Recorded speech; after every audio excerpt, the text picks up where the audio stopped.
question is, what was happening before the Big Bang? The Big Bang was an interesting event, but not the first event in the totality of reality. It could have been the first event that sparked the expansion of our part of space. But it could be that there's a grander realm of space within which we sit as a small part, and that grander realm may have been here for a far longer period of time.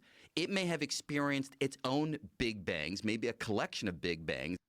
So he's saying like it's a possibility that we're already in a universe already. Like the Big Bang happened in another universe that we currently sit in.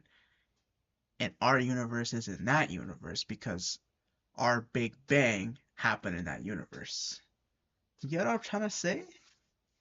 Motherfucker kind of confusing. That may extend infinitely far into the past. So it could be that the So we're in a universe inside a universe. answer to the question of what I'm happened cooking, before I'm the cooking, Big I'm Bang cooking. is a lot of other Big Bangs or a lot of other quantum events that were taking place in a larger landscape of reality than we have direct access to. However, another answer is that the very question may not make as much sense as the words seem to suggest. We know how to parse that sentence. We know what it means to talk about the moment before the Big Bang because we know how to talk about the moment before your birth or the moment before the Civil War or the moment before any event that happened in the world. We fully understand the meaning of that kind of sentence. But it could be. So much shit out there. It's that, bro, the universe is so unbelievably big that the chances of there not being like something is so low. Like there's gotta be something out there. The universe is literally infinitely big and it's just getting bigger and bigger and bigger. It's just expanding and expanding. Like there's a force that we don't quite know exactly what it is, and it's just expanding the universe. Things are just getting further and further apart, and we don't know why. There's some force that's making it bigger. So the chances of there not being stuff is so low. There's gotta be something, bro. Or there's like something. Or maybe we're the last of the living things. You never know. We might be the first things to ever exist that are alive, or we might be the last living things to ever exist. And there's been millions of other things in our universe that have existed before us, and we're the last ones. I don't know, bro. I don't know. That when it Shit's comes to the Big trippy. Bang, the sentence actually doesn't mean anything. It could be that the Big Bang was the place where time itself started. And Hawking himself had a wonderful analogy to get this across. He said, look, I'll dress it up a little bit. Imagine you're walking on planet Earth and you pass by someone. You say, hey, can you point me in the direction of north? I want to walk in the northward direction. They point you, continue to walk. You pass by somebody else, say, hey, which way is further north? And they point you in that direction. But when you get to the North Pole and talk to somebody there and say, hey, how do I go further north? They look at you and say, whoa, that question doesn't mean anything because this is where north begins. There's no notion of going Ah, further north than the North Pole. And it could be that that it's spatial actually a really metaphor good applies to analogy. time. Talk about a billion years ago or 10 billion years ago, but if you go to 13.8 billion years ago, the Big Bang, that may be where time started. And you can't go further back in time than the very origin of time itself. That freaks me out. Yeah. Yeah, that's really fucking weird. Is that not weird, K-Dog? Like that the question of what happened before the Big Bang doesn't even make sense. That was a great analogy with the North Pole. See, that's one that it gets in your head. And you go, what do you mean beginning of time? Yeah. Why would Yeah. time have a beginning? Good. And it could be that time is an emergent quality of reality. I give you an analogy, boy. What I mean by that is we all know what temperature means intuitively. Something's hot, you feel it. Something's cold, you feel it. Your body understands those concepts. What physics has done is it's gone deeper into the concept of temperature and revealed that it is nothing but the average motion of the particles making up the environment. So if the molecules are moving really quickly, It's hot. you've got a hot environment. If the molecules are really moving slowly, it's a cold environment. So temperature emerges from the motion of particles. So if you have like one particle, you can't really talk about it being hot or cold because you need a conglomerate. You need an agglomeration of particles to be able to talk about their average motion. And in that Not really the particle, it's more the electrons, I'm pretty sure. Because a particle can have. No, I think it is a particles. I don't know, bro. I'm sense, temperature is this emergent just a student. idea that rests upon more fundamental ideas, the molecules and atoms that make up reality. Maybe that's true of time.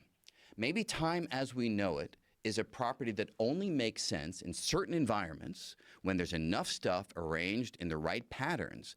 But fundamentally, maybe there are atoms or molecules of time which, when not arranged in the form that we are familiar with, don't yield time as we know it.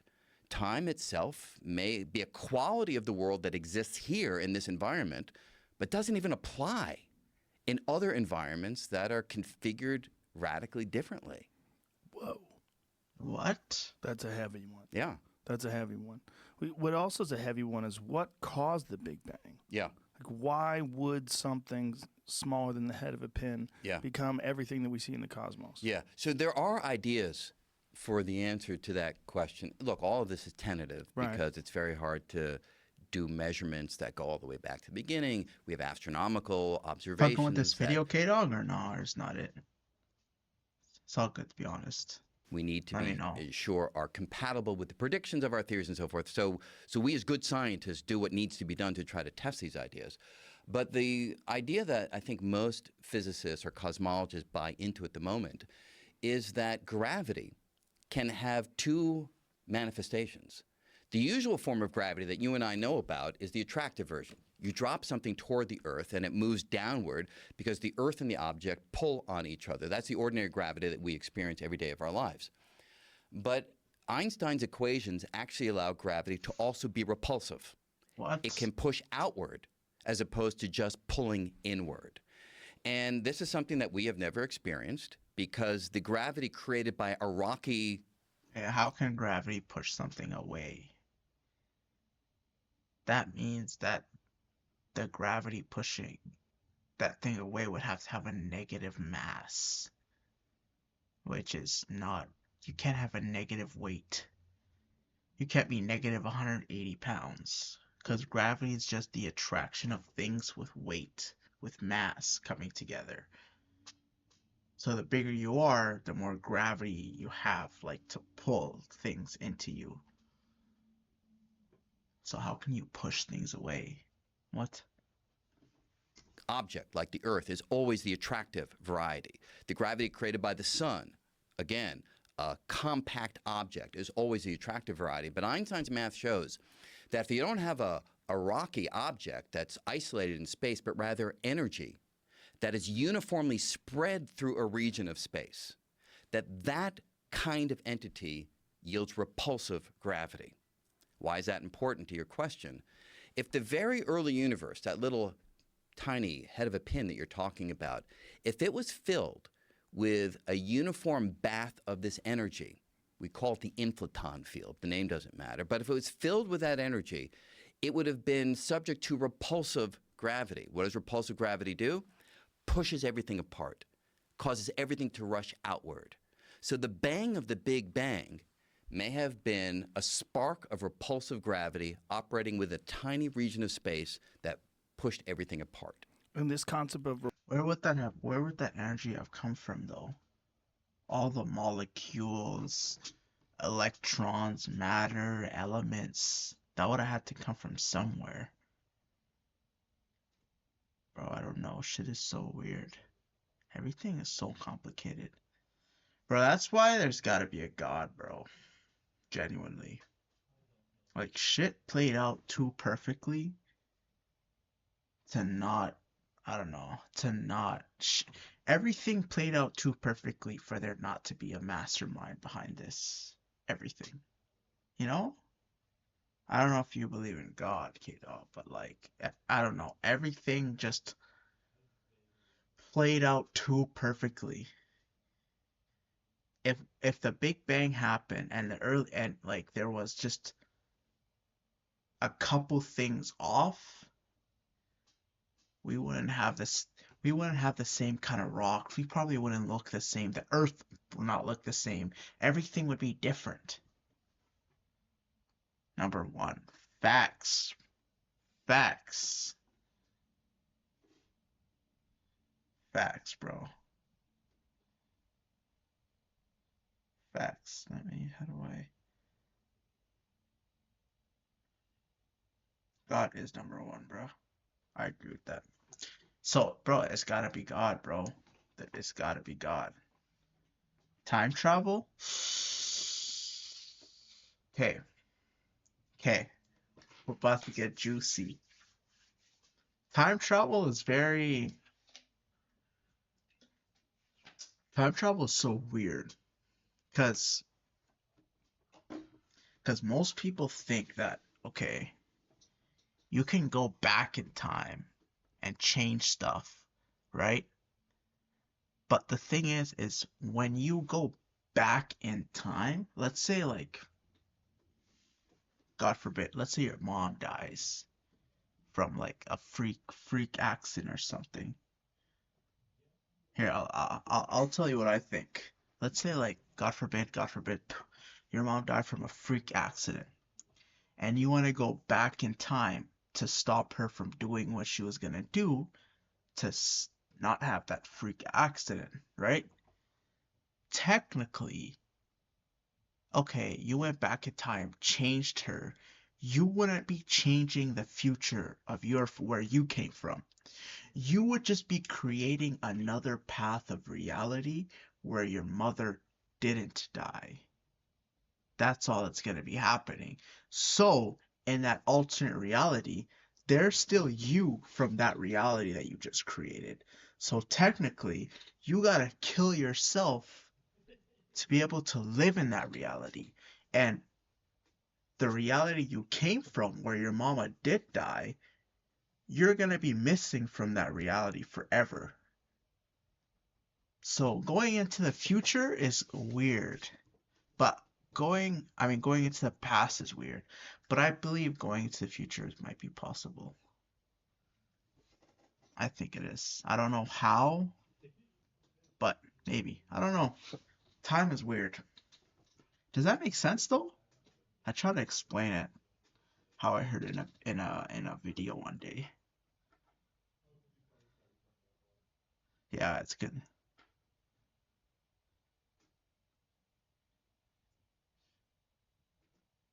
Me too. We should study that shit. Like study time travel? Bro, there's probably something out there that we just don't know about. To be honest, there's a lot of stuff the government is hiding from us. There's a lot of technology that is being hidden that we just don't know about by the US government, by all the other governments. There's something. They've probably developed something so crazy that in our mind it's like 20 years in the future. So when we get to the point the government is at is 20 years in the future, but they already developed that shit now. It's just not out. Yeah, bro, Repulsive it's definitely gravity is stuff just hidden. theoretical. Have we observed any sort of element in the universe It, that it is theoretical. Bro, bro, they probably I'm not gonna lie, bro, they probably had flying cars for a long time.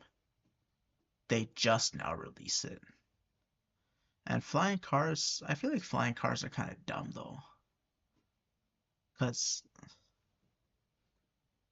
smart as fuck. But I feel like flying cars are kind of dumb though, cause just keep airplanes. Cause if flying cars becomes the new thing, then you're gonna have to create like a whole different traffic system in the sky. than the ground. So there's gonna be two different traffic systems. So I feel like it's not needed. It's cool to have a flying car, but like if it becomes mainstream like cars, I don't think that's ever gonna happen. I don't know.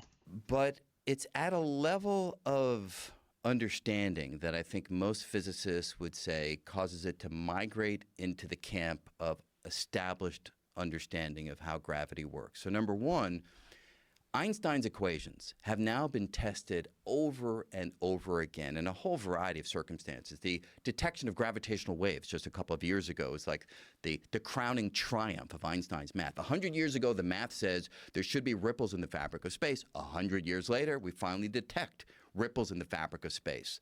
So we are very comfortable with any prediction that comes out of Einstein's mathematics.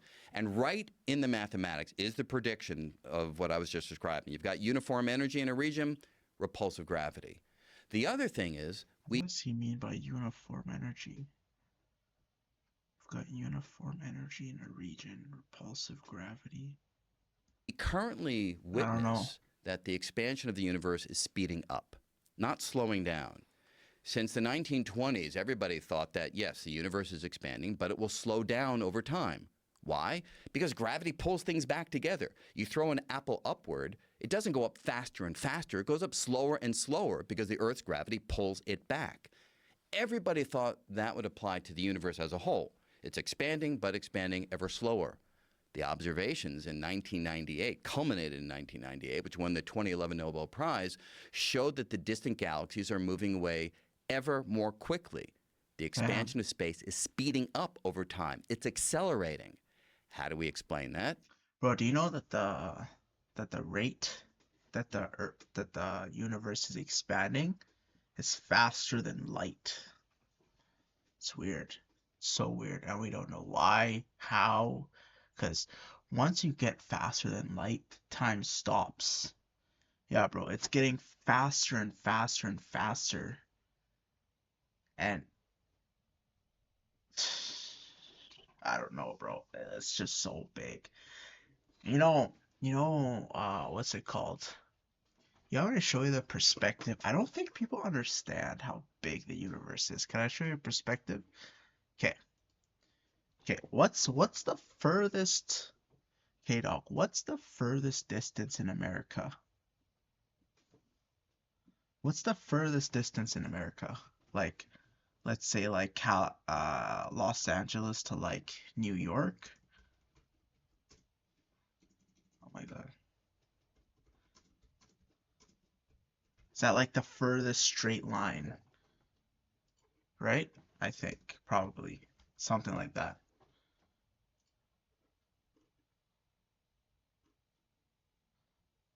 2,445 miles. That's the distance. Okay. Now let's say distance from Earth to the moon. Just to the moon. What's the distance, bro? Nigga, let me just go to ChatGPT, bro. I gotta show you this perspective on how far things are. How far is the moon in miles? Okay, this is ridiculous. Okay, what is it? It's 238,000 miles away. 238,000. And the distance from Los Angeles to New York was, let's just call it 2,500 miles for simplicity. Bro, the distance from Earth to the moon is the same as going from Los Angeles to New York back and forth 95 times. That's just the fucking moon, bro. It's so fucking big. The universe is so big, it's unimaginable. That's just the moon, and the moon seems so close. Look, how far is the sun?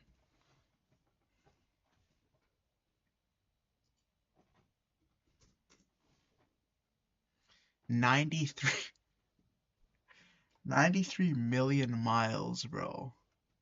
Like, okay. What is the distance between Los Angeles and Australia?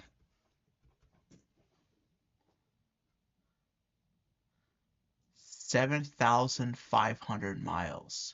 So what's the distance? 93 million? 93, 1, 2, 3, 4, 5, 6. 93, I think that's 93 million divided by 7,500. Bro,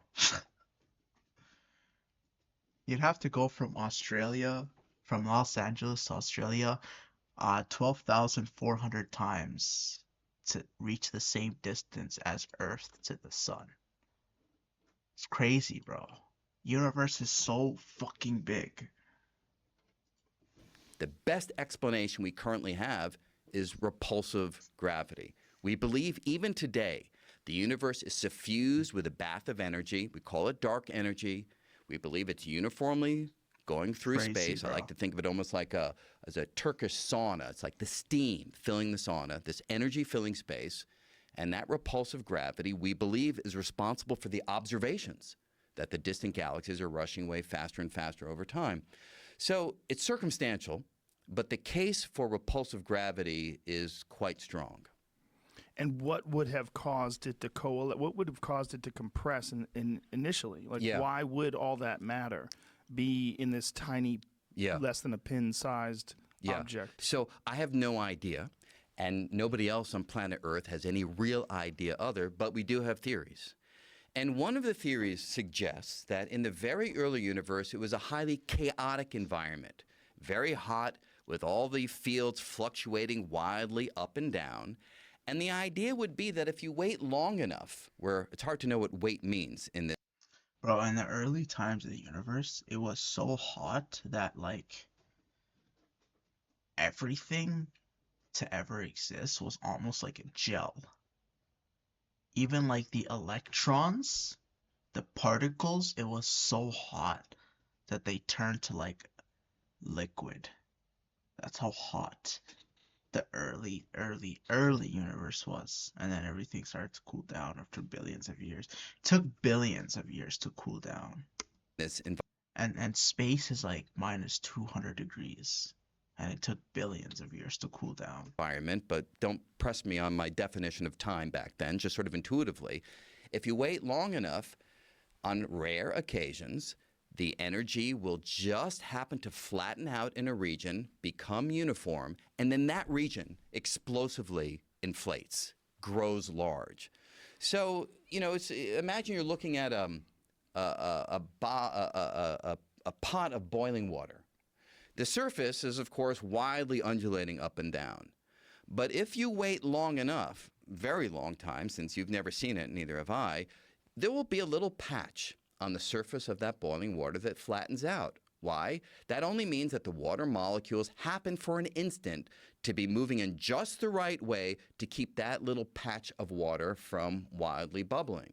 It will happen. It's rare, but if you wait long enough, it will occur. Similarly, the widely undulating fields in the early universe, if you wait long enough, a patch will flatten out. You get the uniform energy, plug it into Einstein's equations, that region explosively inflates. And I mean explosively. It can go from a size that's much less than an atomic diameter to larger than the observable universe in far less than a blink of an eye, in 10 to the minus 30, 10 to the minus 35 seconds. That's how powerful repulsive gravity can be.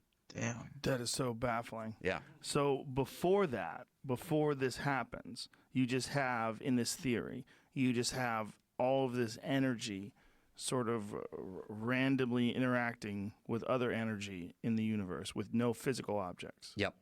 Yep. It's And that just could have been forever. that could, and in fact, that's the main point. There's nobody who is hanging around looking at their watch saying, good God, when is this Big Bang going to finally happen?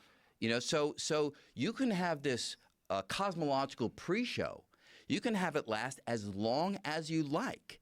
The only thing that you need to happen is that sooner or later, a region flattens out, and then the cosmological show begins. And if we're looking at this model of the universe being this infinite universes Yep. with different characteristics and different qualities to them, this could be happening throughout infinity, Yeah. all over the place. Yeah, and in fact, this so-called inflationary cosmology is the technical name for the subject, says that. It says that it's quite likely that this explosive inflation of the region that we currently inhabit, it was just one of many such events.